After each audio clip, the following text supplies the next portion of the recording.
आज से ठीक 251 साल पहले भारत में एक फांसी की सज़ा सुनाई गई, जिसे कई इतिहासकार भारत का पहला जुडिशल मर्डर कहते हैं।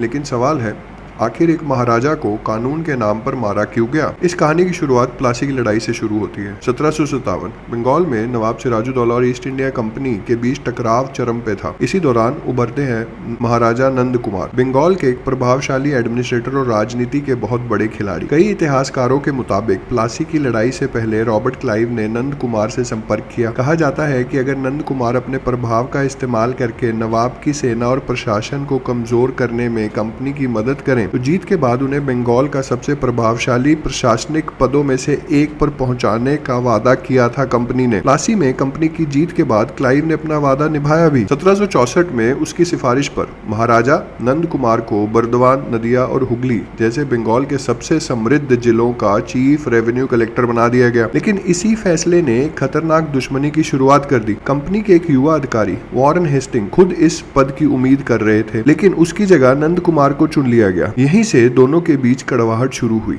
1772 में वॉरेन हेस्टिंग बंगाल के गवर्नर बने। पुरानी दुश्मनी फिर जिंदा हो गई।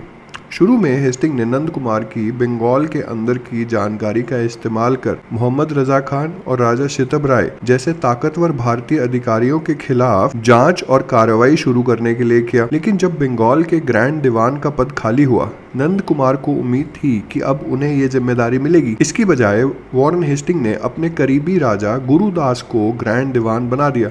यहीं से नंद कुमार और हेस्टिंग की टकरार खुली दुश्मनी में बदल गई।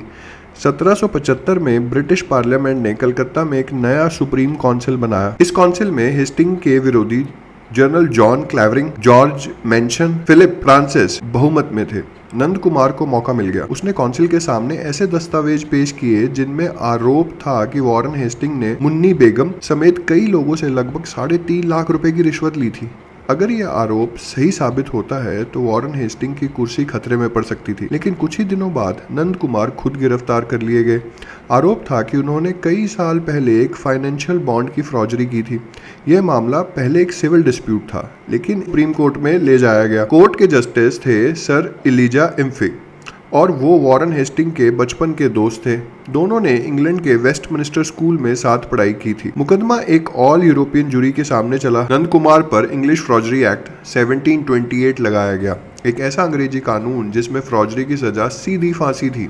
आलोचकों का कहना है कि यह कानून ना उस समय भारतीय प्रजा पर लागू होता था और ना ही इस तरह पुराने मामले पर लागू किया जाना चाहिए था। फिर भी अपील की हर मांग खारिज कर दी गई और 5 अगस्त 1775 कोलकाता के कुली बाजार में महाराजा नंद कुमार को फांसी दे दी गई। कई इतिहासकार इसे इंडिया का पहला जुडिशियल मर्डर मानते हैं, जहां कानून का इस्तेमाल इंसाफ के लिए नहीं बल्कि एक राजनीतिक विरोध को खत्म करने के लिए किया गया। यह मामला यहाँ खत्म नहीं हुआ। कई साल बाद वॉरेन हेस्टिंग के खिलाफ ब्रिटिश पार्लियामेंट में इम्पीचमेंट ट्रायल चला। तब ब्रिटेन के मशहूर सांसद, ईस्ट इंडिया कंपनी के सबसे बड़े आलोचक एडमंड ब्रूक का आरोप था कि हेस्टिंग ने अपने सबसे बड़े आरोपी को हटाने के लिए न्याय व्यवस्था को एक राजनीतिक हथियार बना दिया और शायद इसीलिए आज 251 साल बाद भी महाराजा नंद कुमार का नाम एक सवाल बनकर जिंदा है। जब कानून सत्ता के लिए काम करने लगे तो क्या वो इंसाफ रहता है?